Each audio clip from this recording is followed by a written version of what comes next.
Muli nga pong matapang na nagbigay ng impormasyon si Christopher Min sa anak nga raw di umano nila Coco at Julia. Ayon nga rito ay dalawa na raw ang anak ng dalawa.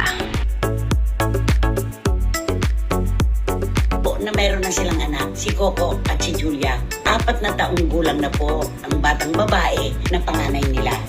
Bakit ko po sinabing panganay? May kasunod na po ang bata. Magdadalawang taon naman po at lalaki.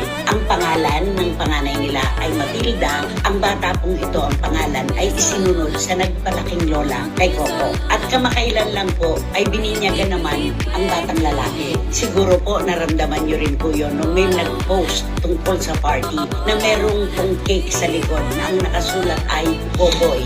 Yun po ang pangalawang anak ni na Coco at Julia, si Popoy. Kaya dalawa po ang kanilang anak.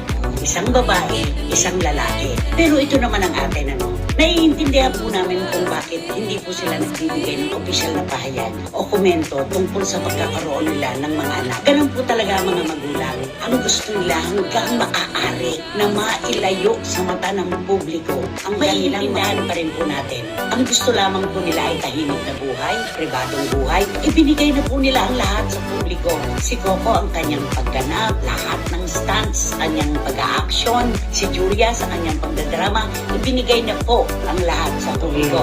Meron po naman silang gustong itago sa kanilang mga sarili na hindi naman po nangangahulugan na habang buhay nilang ikukubli sa publiko, kundi hanggat maaaring kaya pa nilang ingatan at huwag mo nang